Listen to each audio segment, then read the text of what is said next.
Hey guys, and welcome to another episode of Quick Expert Reviews. Today we've got a Samsung Galaxy A20e. Now, after the S10e and the S5e tab I've reviewed recently, this is another E handset. I'm not really sure what does the E stand for and why, for example, the A10 lacked the E moniker, but I hope that at least Samsung knows what's the naming all about. Now, this is the usual normal UK retail box, which means that you do get the headphones in the box, which is always a nice addition, a proper charger, adaptive fast charger. The phone does support fast charging up to 15 watts, so around half an hour will give you approximately 60%, so 50-60% of charge.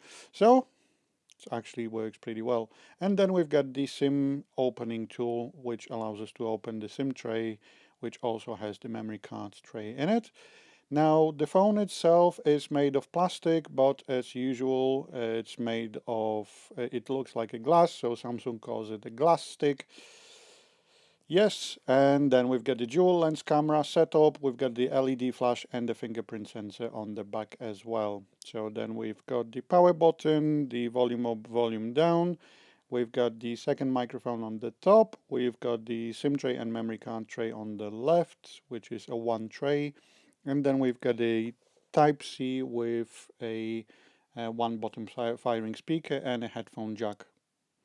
As usual, we're going to have a look into the settings to see what the phone is running on, but I can already see that it's running on Samsung new One UI, which means that it is definitely running on Android Pie. And considering Android 9 Pie, considering the price of the phone, which is £169, this is always a nice option, especially like I said, within that budget. So yeah, kudos goes to Samsung. In terms of the actual handset specs themselves, we have generously 32 gigabytes of internal storage. We also have 3 gigabytes of RAM. So overall, that Exynos processor that powers the handset itself does a pretty decent job. The Samsung One UI also helps because it's less cluttered. There are still some of the apps are doubled up, so you do get the Samsung Internet or the Samsung browser. You do get the Samsung Galaxy apps. You do get the Samsung Health own app, which means that you actually have two apps that do the same thing. But maybe, just maybe, Samsung is preparing for what happened to Huawei, and if anything happens and they lose access to Google features, Google apps, at least they've got their own apps pre-installed ready on every single phone. As you can see, the phone itself also supports night mode. Now this only works with Samsung apps, so if you've got a Google Chrome, for example, you use Gmail, it unfortunately doesn't it doesn't run in the night mode itself.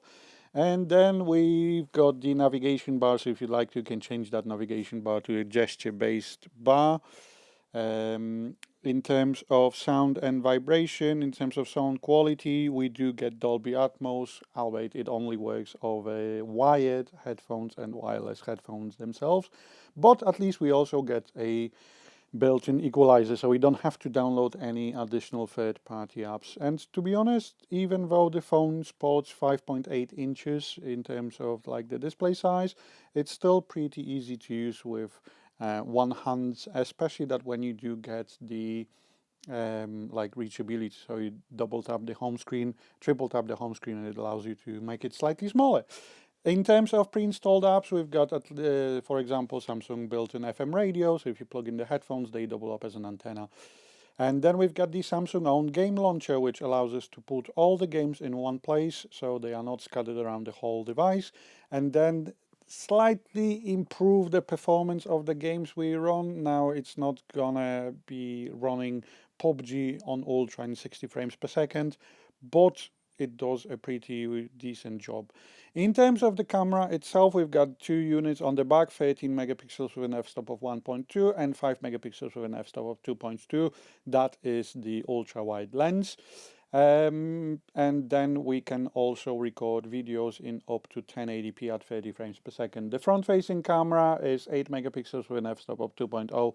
So the lower the f-stop value, the aperture, actually the more light it captures, which means the pictures are slightly better in low light conditions. And to be honest, the camera itself, as it is usually the case, you will see the samples at the very end of the video, is actually pretty decent. I would say not as good as Sony Xperia L3, but it does a pretty decent job. So yeah, you do get the Pro mode, which allows you to, for example, change the white balance and so on. Let's have a listen to the actual speaker.